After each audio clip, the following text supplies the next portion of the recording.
A lot is known about the Grenfell Tower tragedy, but 3 years on, has the subsequent government response been adequate? On June the 14th, 2017, at 12:54 am, a fire broke out in a flat's kitchen on the 4th floor of Grenfell Tower due to a faulty fridge, and the flames spread quickly through the building's exterior cladding. The cladding consisted of a series of energy-efficient but flammable aluminium composite panels that were part of a comprehensive refurbishment carried out between 2012 and 2016, which covered the exposed concrete envelope of the original 1970s construction. Huge amounts of investigative work was carried out to establish who was in Grenfell Tower on the night of the fire. Police used every possible information source, from government records, CCTV, local schools, and even local fast food delivery records.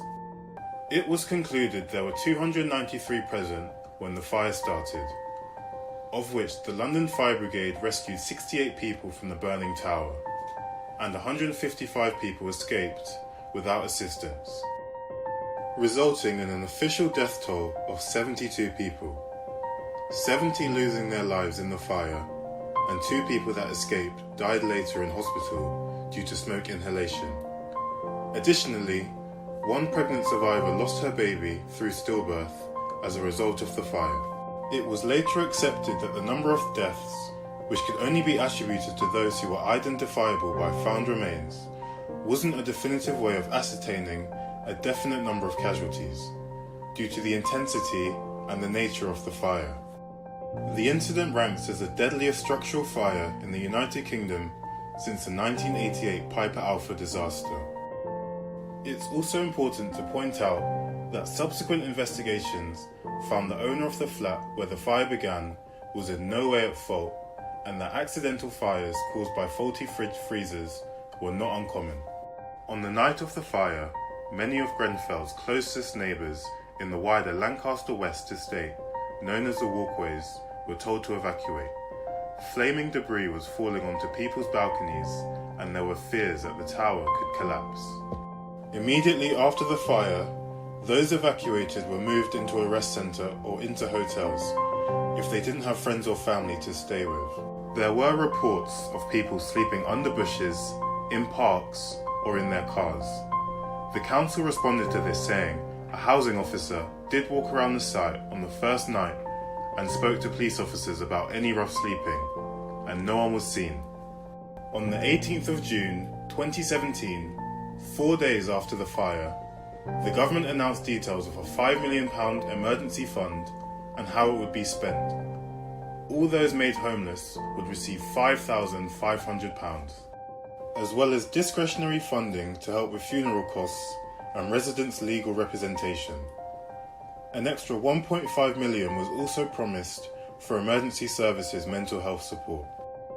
The rest centres were closed, and all households were moved to either temporary accommodation, emergency accommodation, or continue to live with family or friends. At this point, council policymakers went to work on a rehousing policy to place survivors into permanent homes. 201 households off the tower itself and nearby Grenfell Walk, the small buildings at the foot of the tower that were made uninhabitable by the fire, were classed as Category A on the homelessness waiting list, sending them right to the front of the queue. 129 nearby households were given wider Grenfell rehousing priority and classed as Category B. For context, this was the same as someone who needs to be rehoused because of a serious medical problem, putting them above most homeless people in the borough, but just below Category A residents. In the wake of the fire, Housing Minister Alok Sharma had assured survivors that the council would provide residents with a permanent home within a year. He also gave the government's guarantee that everyone would be rehoused in the local area. Grenfell Tower had 129 flats, but rehousing required over 200 dwellings.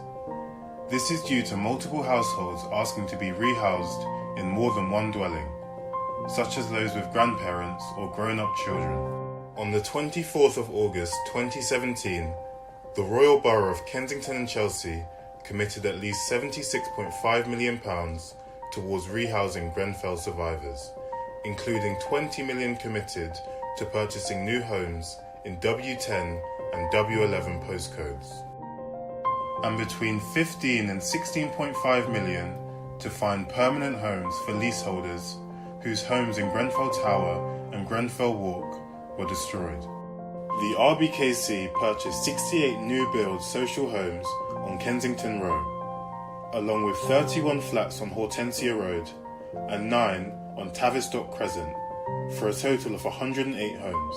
By December 2017, the council had purchased 250 homes to meet the requirements, and by March 2018 had purchased 307 homes. But the government admitted that it would miss its previously set deadline of providing residents with a permanent home within 1 year. On the 13th of June 2018, a year after the fire, only 83 out of 201 Grenfell Tower households were in permanent accommodation, although 101 had accepted an offer for a permanent home but hadn't moved in yet.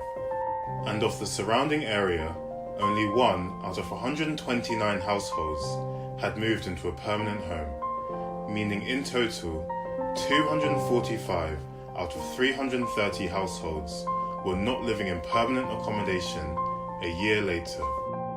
Many residents said they had been forced to reject properties offered to them as they were totally unsuitable. For example, properties without living rooms or properties too far from their local community. Some residents had particular needs, such as large families or disabilities, which meant the purchased homes proved unsuitable. Some of the homes purchased were still in need of renovation or adaptation and would not be ready until early 2019. Some people didn't feel comfortable living in another tower block as a result of memories brought by the fire. On the 29th of November 2018, the government formally announced a ban on combustible materials on new high-rise homes, and that private owners with Grenfell-style ACM cladding systems would get their removal costs back. The Building Research Establishment found that 267 private sector buildings, 158 social sector buildings, 58 student accommodations, 31 hotels, and 9 public-owned buildings were identified as unlikely to meet building regulations due to their cladding.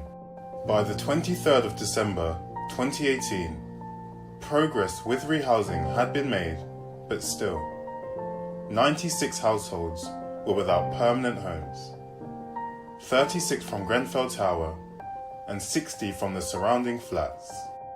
On the 9th of May 2019, a £200 million taxpayer bailout fund was announced to help speed up privately owned firms with replacing their cladding.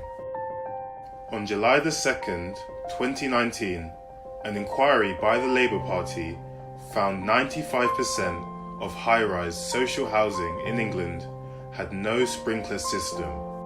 As of April 30th, 2020, in total, 149 buildings have completed their cladding removal, 140 are in the process of removal, and 167 are yet to begin removal, the highest proportion falling to the private sector, where 131 buildings are yet to start. And that £200 million fund? Only one owner of a private sector high-rise building with Grenfell-style cladding has secured full government funding for remediation work out of 82 applications, and only 4 have been approved. Finally, as of May 4th, 2020, the latest rehousing figures show 7 households are still yet to be permanently rehoused, with 6 in temporary accommodation and 1 in a hotel. Albeit painfully slowly, there has been progress made in the last 3 years, although it seems there's still a long way to go till the wrongdoings that led to the Grenfell Tower tragedy have been rectified.